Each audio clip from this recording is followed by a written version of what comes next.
It was a Friday evening like any other, or so I thought. My wife, Jenna, was cooking dinner while I sat on the couch, flipping through channels. We hadn't been fighting, but there had been tension building for weeks, little things going unsaid, moments of silence lasting too long. I asked her a simple question, something about her phone buzzing constantly that week. "Is everything okay?" I said. Her face changed instantly. She put down the spoon and stared at me, eyes suddenly wet. "You don't trust me, do you?" she snapped, her voice breaking. I was caught off guard. "What are you talking about?" I replied. "I just asked if everything's all right." She threw the spoon into the sink, and tears started streaming down her face. "You think I'm cheating, don't you?" she shouted. "I can't live like this." Before I could say anything else, she grabbed her purse and stormed out. I stood there frozen. I heard the front door slam, and the silence that followed was deafening. I tried calling her, but she didn't pick up.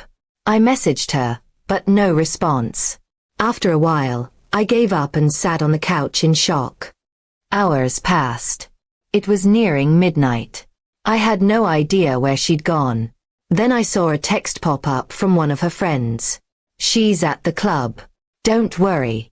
I'll watch her." That didn't make me feel any better. Jenna had never been the club type. In the past, we used to joke about how loud music and drunk crowds weren't our thing.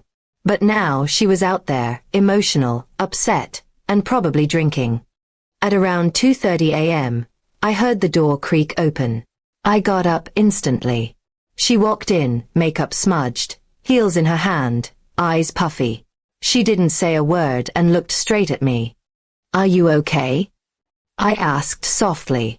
She just nodded, dropped her purse, and walked past me to the kitchen. I followed her. "Jenna, talk to me. What happened tonight?" She took a deep breath and finally spoke. "I didn't cheat. But I wanted to." Her words hit me like a truck. My stomach turned. "What do you mean?" "I felt so lonely," she said, tears forming again. "You've been so distant lately. You don't look at me the same. I needed to feel something." I sat down, my hands trembling. "You wanted to cheat? Did you?" I couldn't finish the sentence. She shook her head. "No.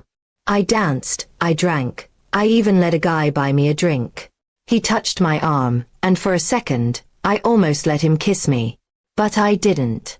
I left." My heart ached. I didn't know whether to be relieved or furious. "Why didn't you just tell me you were feeling this way?" "Because I was ashamed," she whispered. "Ashamed of how much I craved attention. Ashamed that I didn't feel loved by you anymore."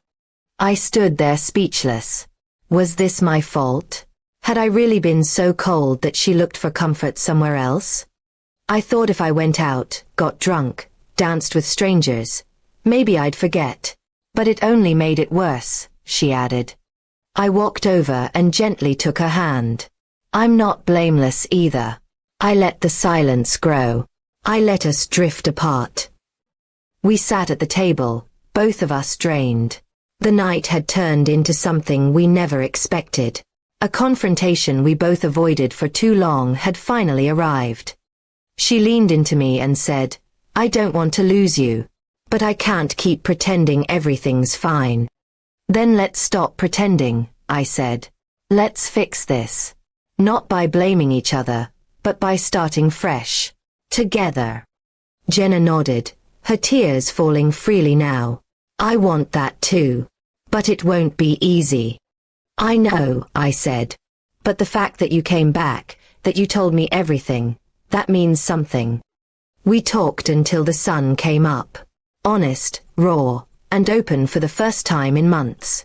There was pain, yes, but also a flicker of hope. That night changed Ev.